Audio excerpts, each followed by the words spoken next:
नमस्कार। देश और दुनिया की तमाम फटाफट खबरों में आपका स्वागत है। खबरों के लिए आपसे निवेदन कि यदि आपने हमारे चैनल को सब्सक्राइब नहीं किया तो कृपया करके आपके अपने चैनल को सब्सक्राइब कर लें।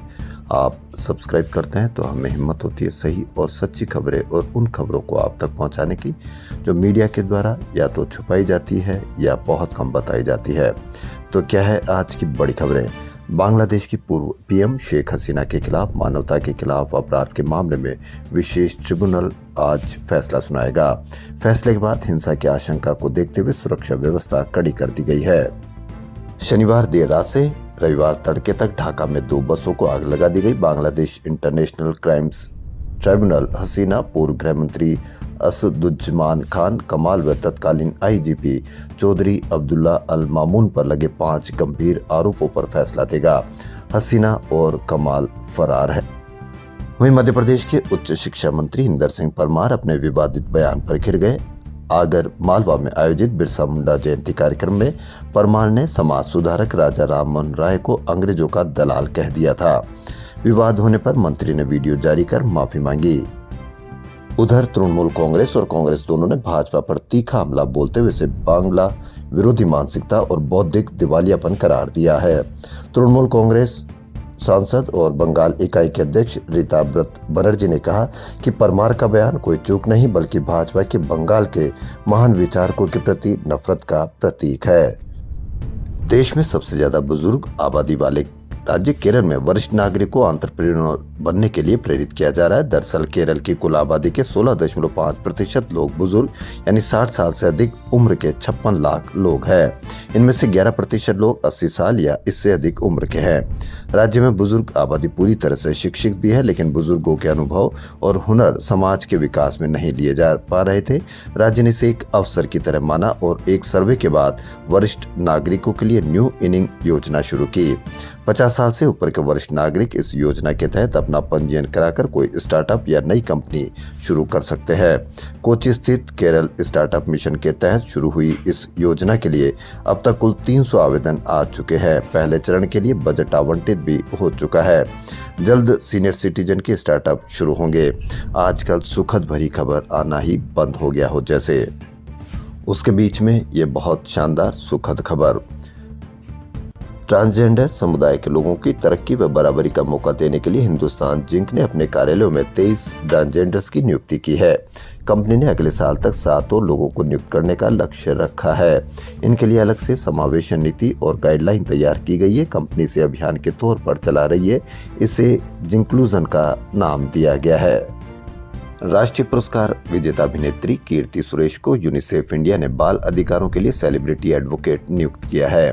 तमिल, तेलुगु और मलयालम फिल्मों में भूमिकाओं के लिए जाने वाली कीर्ति अब बच्चों के मानसिक स्वास्थ्य, शिक्षा और लैंगिक समानता जैसे मुद्दों पर जागरूकता बढ़ाएगी। सेना पायलट के तौर पर टेरिटोरियल आर्मी में महिला कैडरों को शामिल करने पर विचार कर रही है। शुरुआत में भर्ती कुछ बटालियनों तक सीमित रहेगी। राजस्थान में भी एसआईआर का काम का तनाव देखा जा रहा है। काम के तनाव में बीएलओ ट्रेन के आगे कूदा और सुपरवाइजर पर प्रताड़ित करने का आरोप लगाया और उन्होंने आत्महत्या कर ली। वह बीएलओ की जिम्मेदारी संभाल रहे थे। रविवार सुबह बाइक से घर से निकले और एक ट्रेन के आगे कूदकर आत्महत्या कर ली। कहा जा रहा है कि एसआईआर काम के तनाव में बीएलओ ने यह काम किया। मैक्सिको सिटी के 38 शहरों में करीब 20,000 युवा सड़कों पर है। जैन जी के नेतृत्व में लोग सरकार की नाकामी, बढ़ते अपराध और भ्रष्टाचार के खिलाफ प्रदर्शन कर रहे हैं। इस दौरान राष्ट्रपति क्लाउडिया शिनबाम के निवास नेशनल पैलेस के पास भी प्रदर्शनकारियों और दंगा पुलिस के बीच झड़पें हुई। पुलिस ने आंसू गैस का इस्तेमाल किया। प्रदर्शनकारियों ने पुलिस पर पत्थर, पटाखे, डंडे और चैन से हमला किया।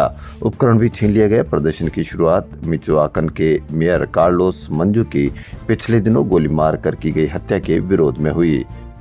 फिलीपींस की राजधानी मनीला में रविवार को हजारों लोगों ने भ्रष्टाचार के खिलाफ प्रदर्शन किया। यह प्रदर्शन एक धार्मिक संगठन इग्लेसिया नी क्रिस्टो ने आयोजित किया है। 3 दिन चलने वाले इस विरोध की शुरुआत बाढ़ नियंत्रण घोटाले में बड़े नेताओं और सरकारी अधिकारियों के नाम सामने आने के बाद हुई है। पुलिस के अनुसार रविवार दोपहर तक करीब 27,000 लोग मनीला के रिजाल पार्क में जुटे। नेपाल के बाद Serbia, Morocco, Peru, Madagascar, Kenya, Indonesia, Bangladesh, Paraguay और मंगोलिया में भी जेएनजी सरकार के खिलाफ सड़कों पर उतर चुके हैं। नेपाल के पहले बांग्लादेश में, श्रीलंका में और भी कई जगह इस तरह के जेएनजीओं का प्रदर्शन हुआ है। सुप्रीम कोर्ट के सीजेआई बी.आर. गवई ने कहा कि अनुसूचित जातियों को मिलने वाले आरक्षण में भी क्रीमी लेयर को बाहर किया जाना चाहिए। उन्होंने कहा कि जैसे अन्य पिछड़ा वर्ग में क्रीमी लेयर की व्यवस्था लागू है, वैसे ही एससी में भी होनी चाहिए। सीजेआई रविवार को आंध्र प्रदेश के अमरावती में भारत और जीवंत संविधान के 75 साल विषय पर एक कार्यक्रम में बोल रहे थे। रिजर्वेशन में क्रीमी लेयर को बाहर करना जरूरी, यह सीजेआई का बयान आया है। अब देखना यह है कि इस बयान को लेकर एसटी/एससी या जो भी इस अनुसूचित जातियों में आते हैं उन पर क्या असर होगा। बिहार विधानसभा चुनाव में हार के बाद कांग्रेस ने बड़ा कदम उठाया। कांग्रेस ने एसआईआर वाले 12 राज्यों और केंद्र शासित प्रदेशों के पार्टी प्रभारियों, प्रदेश अध्यक्षों, कांग्रेस विधायक दल के नेताओं और सचिवों की समीक्षा बैठक बुलाई है। यह बैठक मंगलवार को होगी। बिहार विधानसभा चुनाव कांग्रेस के घटक वाले महागठबंधन को 35 सीट से संतोष करना पड़ा। कांग्रेस ने राहुल गांधी और पार्टी प्रमुख मल्लिकार्जुन खड़गे सहित पार्टी के शीर्ष नेताओं ने शनिवार को नतीजों की समीक्षा की थी। बैठक में निर्वाचन आयोग की भूमिका पर सवाल उठाया गया और कहा गया कि 125 सीटों पर जितने वोट डिलीट किए गए उससे कम वोटों से जीत हासिल की है। यानी पूरा 125 सीटों का उन्होंने वर्णन किया और उन्होंने लिस्ट दी जिसमें कहा गया कि वोटिंग में जितने लिस्ट में डिलीट किए गए हैं उससे कम उससे वह जीत पाई है। इसलिए यह साफ जाहिर होता है कि 125 सीटों पर गड़बड़ी की गई। हॉलीवुड एक्ट्रेस एमा स्टोन को दुनिया की सबसे खूबसूरत महिला घोषित किया गया। यह दावा एक नई स्टडी में किया गया है जिसमें ग्रीक गणितीय फॉर्मूला गोल्डन रेशियो के आधार पर चेहरों की सुंदरता को मापा गया है। इस स्टडी में एमा स्टोन को 94.72% स्कोर मिला। इस स्टडी को लंदन के centre for advance facial cosmetic and plastic surgery के डॉक्टर जूलियन डी सिल्वा ने किया। इस लिस्ट में ऐश्वर्या राय बच्चन भारत से 8वें स्थान पर रही, जिन्हें 93.41% मिला है। गोल्डन रेशियो क्या है? गोल्डन रेशियो एक प्राचीन ग्रीक गणितीय फॉर्मूला जिसे सुंदरता को मापने के लिए बनाया गया था। इसे 1.618 फाई के अनुपात से मापा जाता है। चेहरों की लंबाई, चौड़ाई, आंखों, नाक, होठ, जबड़े की बनावट को इस अनुपात से मापा जाता है। तो इसमें ऐश्वर्या राय बच्चन 1994 की मिस वर्ल्ड है जो मॉडलिंग से आई और 1997 में भारतीय फिल्मों की चर्चित अभिनेत्री बनी। इस लिस्ट में 8वें स्थान पर रही। तो भारत के लिए एक अच्छी खबर, ऐश्वर्या राय बच्चन दुनिया की सबसे खूबसूरत महिलाओं की लिस्ट में शामिल। तो देश और दुनिया की तमाम फटाफट खबरों में फिलहाल इतना ही। यदि आपको हमारा चैनल पसंद आए तो लाइक, सब्सक्राइब और शेयर अवश्य करें। धन्यवाद।